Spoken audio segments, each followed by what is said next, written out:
రైతు బంధును ఆపిన దివానాగాడు ఎవడు?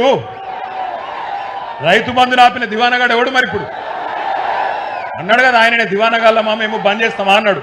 నేను అడుగుతున్నా ఇయ్యాల, అరే హౌలా, అరే దివానా, ఎందుకు బంధు పెట్టినవరా రైతు బంధు? నీ అయ్య సొమ్మ, నీ అబ్బ సొత్తా? మీరు సమాధానం చెప్పాలి. ఇవాళ 3 సార్లు రైతు బంధు ఎగ్గొట్టిన దివానాగాడు ఎవడు? ఎవడు? వినబడతలేదు తమ్మి. రైతు బీమాను బొందబెట్టిన హౌలాగాడు ఎవడు?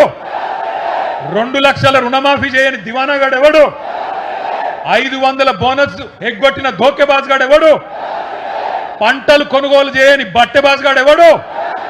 పక్కన కేసులు పెడతాడా? కేసులు కాకపోతే వాన అయ్యా ఏం పెట్టుకుంటాడో పెట్టుకోమని దేఖలేంగే.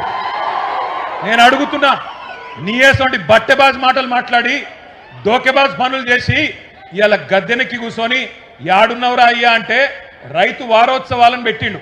ఈయననేమో ఢిల్లీలో పోయి పండుకున్నాడు. ఎవరు? రేవంత్ రెడ్డి. ఎక్కే విమానం దిగే విమానం తప్ప పీకింది ఏమున్నది? 69 సార్లు పోయిండు ఢిల్లీకి. 69 పైసలు తెచ్చినవా? అందుకే నేను అంటున్నా, ఇవాళ నేను ఒకటే అడుగుతా ఉన్నా, రైతుకు కేసీఆర్ గారు ఆనాడు ఒక హక్కుగా రైతు బంధు కల్పించిండు. ఇవాళ రైతు భిక్షగాడు కాదు, రైతు బంధు నీ దయా దాక్షిణ్యం కాదు, నీ అయ్య సొమ్ము అంతకంటే కాదు.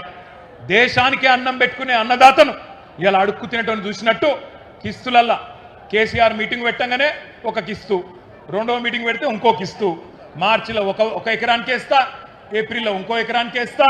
ఇది తమాషా చేసుకుంటా, బట్టెబాజల మాటలు మాట్లాడుకుంటా, బల్పు మాటలు మాట్లాడుకుంటూ బతుకుతున్నాడు ముఖ్యమంత్రి.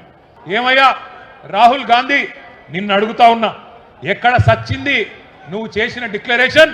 ఎక్కడ సచ్చింది అని అడుగుతున్నా. నువ్వెక్కడ చచ్చినావు రాహుల్ గాంధీ? నువ్వు నిలబెట్టిన ముఖ్యమంత్రి, నువ్వు ఇక్కడ మాకు అప్పచెప్పిపోయిన ముఖ్యమంత్రి ఏ గాడిని పనులు దోముతున్నాడో అని అడుగుతున్నా నేను. ఎక్కడున్నాడు? రైతులు కల్లాల కాడ అవస్థల్లో ఉంటే ఇలా మక్కలు నిన్న తిరిగిన నేను జనగాముల యశ్వంతాపూర్ పోయినా, పర్కాళ్ళ ఊకలు పోయినా, నర్సంపేట మార్కెట్ యార్డుకు పోయినా రైతులు కళ్ళకెళ్ళి రక్తం గారే పరిస్థితున్నది. అందుకే అంటున్నా నేను బాధతోని, ఎక్కడ చచ్చిండు రాహుల్ గాంధీ? 4 ఏళ్ళే రైతు డిక్లరేషన్ అని చెప్పి ప్రభుత్వం వచ్చి 2.5 ఏళ్ళు అయిపోయాయి. ఎక్కడ ఒక్కటన్నా అమలు చేసినవా అని అడుగుతున్నా. ఇంత మోసం చేయొచ్చా రైతును? ఇంత దారుణంగా వంచొచ్చా? అన్నం తినే కంచంలో ఈరోజు మన్ను పోయొచ్చా అని నేను అడుగుతున్నా. దుక్కి దున్నుకునే రైతన్నను ఇంత ఘోరంగా మోసం చేస్తారా? సిగ్గు అనిపిస్తలేదా కాంగ్రెస్ నాయకులారా? నానా గడ్డి తింటారా ఓట్ల కోసం? ఇలా మనం ఇక్కడ ప్రోగ్రాం పెట్టుకుంటే, ఇంతకుముందు రాజేశ్వర రెడ్డి గారు చెప్పినట్టు, మనం ఇక్కడ రైతు సంగ్రామ సదస్సు అని పెట్టుకుంటే వాళ్ళు అక్కడ మెగా రైతు మేళనట. అది మెగా రైతు మేళ కాదు, దగా రైతు మేళ. రైతులను దగా చేసిన దౌర్భాగ్యుల మేళ అది. అంతే తప్ప అక్కడ నిజమైన రైతు ఒక్కడు కూడా లేడు. కొంతమంది కాంగ్రెస్ కార్యకర్తలను పోగేసుకొని వాళ్ళతో సపట్లు కొట్టించుకొని వాళ్ళు రైతులంతా సంతోషంగా ఉన్నారని చెప్పి మీరు సన్నాయి నొక్కులు నొక్కితే ఎవడు నమ్ముతాడు మిమ్మల్ని? నేను అడుగుతా ఉన్నా. ఇన్ని వేల మంది మా రైతన్నలు అడుగుతున్నారు, ఎక్కడున్నాడు రాహుల్ గాంధీ? ఎక్కడున్నది నీ డిక్లరేషన్?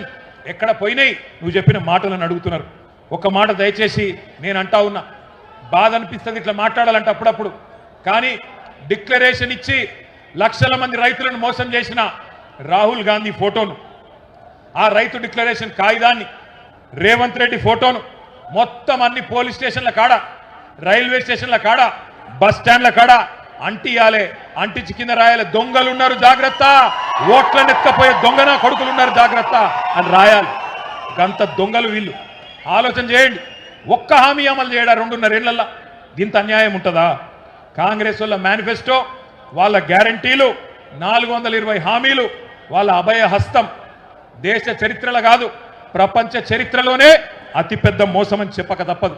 మనం వింటుంటాం, పేపర్లలో, టీవీలలో చూస్తుంటాం, వాడెవడో చెడ్డీ గ్యాంగ్ వచ్చిండు, వీడెవడో రైస్ పుల్లింగ్ గ్యాంగ్ను వచ్చిండని. ఆ గ్యాంగుల కంటే డేంజరు ఈ కాంగ్రెస్ గ్యాంగు అనే మాట నేను మీకు విజ్ఞప్తి చేస్తున్నా. కరోనా కంటే డేంజర్ కాంగ్రెస్ అనే మాట ఇలా రైతులు మాట్లాడుతున్నారు. పార్లమెంట్ ఎన్నిక 0 సీట్లు ఇచ్చినా ఇంకా సిగ్గు లేకుండా రాజకీయాల గురించి మాట్లాడుతూ ఉన్నారు. ఏం నైతిక హక్కు ఉంది? నేను ఇవాళ ఈయన భాష మాట్లాడుతుంటే అనుమానం వస్తూ ఉంది. గతంలో రేవంత్ రెడ్డి గారు ఈయనకు వైట్ ఛాలెంజ్ ఇస్తున్నారు. నాకు ఇప్పుడు మళ్ళీ అనుమానం వస్తూ ఉంది. మాదక ద్రవ్యాల ప్రభావం వల్లే ఈ రకంగా మాట్లాడుతున్నారేమో, ఆ మాదక ద్రవ్యాల ప్రభావం ఈయన అట్లా మాట్లాడిస్తుందేమో. ఒక్కసారి మానసిక వైద్యులకి చూపించుకోవాల్సిన అవసరం ఉన్నది. ఈ రకమైనటువంటి భాష, ఈ రకమైనటువంటి కక్ష వచ్చే యువతరానికి మంచిది కాదు. రాష్ట్ర ప్రభుత్వమే ఖర్చులు భరించి వారికి మానసిక వైద్యం చేపించాలనుకుంటా ఉన్నాం. ఈ రకంగా ఇంత దిగజాడు మాట్లాడుతూ ఉన్నారంటే ఒక సామాన్యుడు మాట్లాడిన మాటలు అనిపించట్లే, నాకు అనుమానాలు వస్తూ ఉన్నాయి. ఇవాళ కాంగ్రెస్ పార్టీ గురించి మాట్లాడే ముందు మీ పార్టీ ఎప్పుడు పుట్టింది, అసలు తెలంగాణ ఎట్లా వచ్చింది, తెలంగాణ వచ్చిన రోజున మీ సంఖ్య పార్లమెంట్లో మీ పార్లమెంట్ సభ్యుల సంఖ్య 2, ఆ 2తో తెలంగాణ వచ్చిందా? ఎన్ని రకాల ప్రయత్నాలు కాంగ్రెస్ పార్టీ ఆనాడు యూపీఏ ప్రభుత్వం చేస్తే తెలంగాణ వచ్చింది. వచ్చిన తెలంగాణ మీరు కబలించేసుకొని ఏదో రాష్ట్రాన్ని ఉద్ధరిస్తారంటే ఇలా 8 లక్షల కోట్లు ఎవడబ్బ సొమ్మని తీసుకొచ్చారు, ఎవరు నెత్తిరపోయా పెట్టిపోయారు. వల్ల ఇవాళ ఈ రాష్ట్రంలో రేవంత్ రెడ్డి గారు, బట్టి విక్రమార్క గారు, కాంగ్రెస్ ప్రభుత్వం మీరు చేసిన అప్పుల్ని మోస్తా ఉంది. మీరు చేసిన 8 లక్షల కోట్ల అప్పుకి వడ్డీ కడతా ఉంది, ఇన్స్టాల్మెంట్ కడతా ఉంది. ఇవన్నీ మర్చిపోయినారా? కల్లాల మీద రైతులు ఎంతమంది చనిపోయినారో మీకు గుర్తుకు లేదా? ఖమ్మం మిర్చి రైతుల యొక్క బాధ, వారు పడ్డ యాస మర్చిపోయినారా? ఇవాళ మీరు కళ్ళాలెంబడి తిరుగుకుంటూ డ్రామాలు చేస్తూ ఉన్నారు.